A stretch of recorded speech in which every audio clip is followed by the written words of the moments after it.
Welcome back, my friends, to the season finale of TFT Hyperroll with Artart, as we say goodbye to Set 8 in entirety with one of the final games we played on the live stream.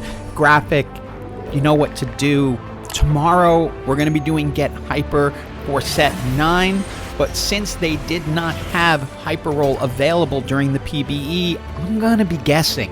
So I'm going to be taking my best guess at what the best builds will be. I have a few games that I'm going to be able to show you after that of those builds being used, but it's going to be in norms, and it'll take a few days for me to play some games and make those into videos for the next set. So please be patient with the channel as we go through all of this together.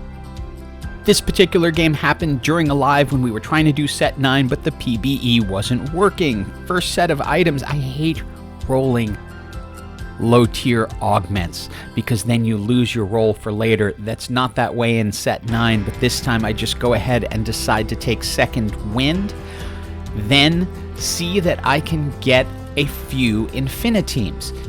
And we didn't have enough time to roll through everything, so we just got together what we could to form the basis of the InfiniTeam Sureshot build, or the NPC build as some people call it. And we're not expecting to win this first round, but hopefully we'll pick it up quickly. An InfiniTeam is usually a quick start, but that's because you can often 2-star the Pantheon and the Lucian by the first round, and then you're getting an additional unit on the board, so they're able to dominate other teams early. Next step in stage 4 is bring in Ashe and start putting together your Samira items, because Samira is going to be the long-term carry, but Ashe makes an excellent item holder. She's going to tick Sure Shot for you, so they're gaining attack damage.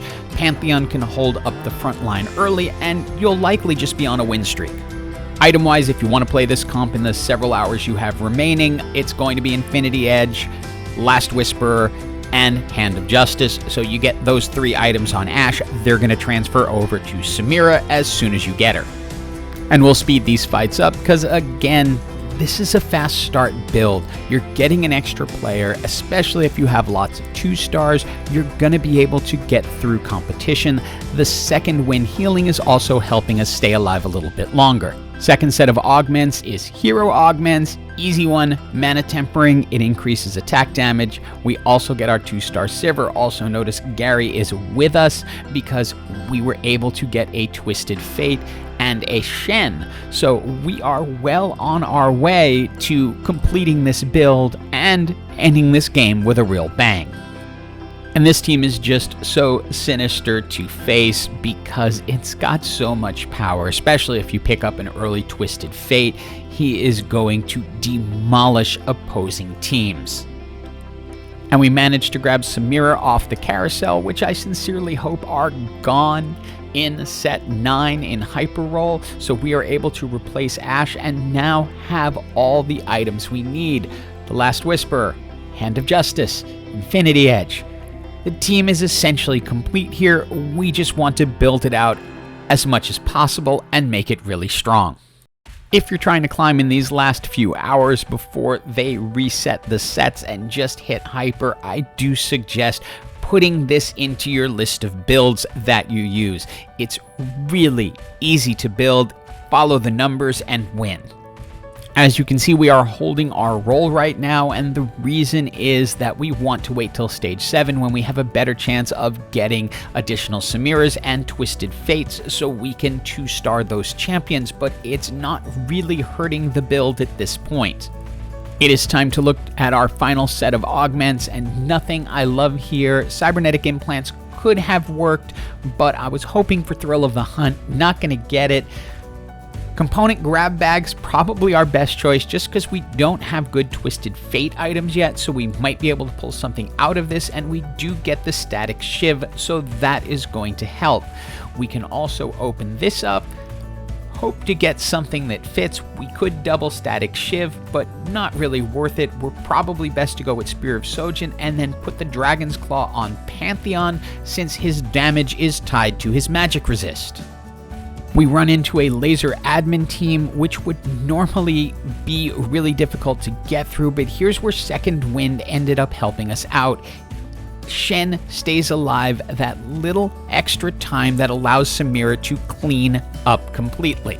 And we run into an Oxlingers team, which is going to be one of the more difficult ones to get through because Samira can't just execute them the way she can other champions. They get that shield, hold her up. That keeps her from moving targets and allows them to beat us. We picked up a Runin's Hurricane off the carousel, threw that onto Sivir since she is close to 3-star. Grab another Dragon's Claw for Pantheon because why not? Then Gary is here, gives us the ultimate Ezreal that we can now use to give us the 4 Sureshots, 5 InfiniTeam we're looking for, and there is our gold 3-star Sivir, who is going to be able to turn out a ton of damage. With the Garen in the front line ticking defender for Shen, this team is exactly the way I want it. The only thing we need is one more Samira to give her 2 stars, but even without that, we are really strong, and now into the top 4. And we just need to ask Gary for a good roll. Thank you, Gary. Our 2-star Samira, and this game is feeling really, really good. First up is a laser team, but they're going to have a really hard time. Our front line is fairly decent, especially with that second wind, giving them a little bit of health back. Holding that off allows Ezreal to ult and Samira to just finish off their team and win the damage charts. One of 3 champs can finish this build off, either Nunu, Fiddlesticks, or Urgot. We happen to grab Nunu, so we're looking at items, but this will be a good TF item because his spells can now crit. With a 2-star Ezreal, we now want a D, so Infinity Edge onto Ezreal. We look through some more rolls and find an Urgot, and Urgot's a little higher on my priority list than Nunu because of the stun, and that will just hold things up long enough, giving Samira a better chance to execute them.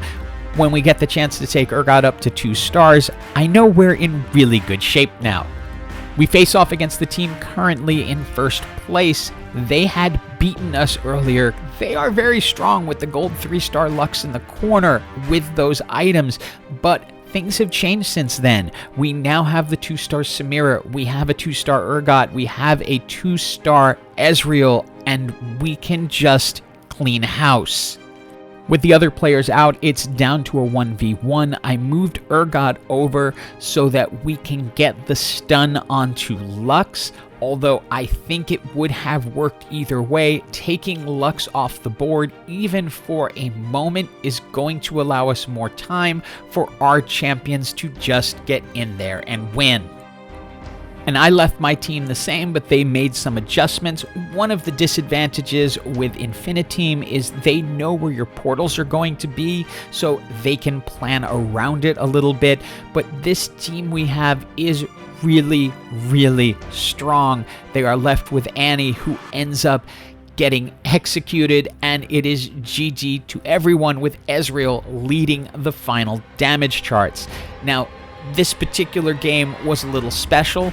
We weren't planning on playing hyperroll this particular day because it was the first day that Set 9 was released on the PvE, and our plan was to play there. Now, hyperroll was never ended up being released on the PvE, so we've been playing norms there. But this day it was down completely, so we had to go over to hyperroll, and this one brought the live account up into hyper tier. So we ended up ending the season on our live account in hyper tier. Hope you enjoyed this video. Join us for lives this weekend, which will be hyperroll on the new server, so we'll all get to experience it together. And as always, have an absolutely awesome day.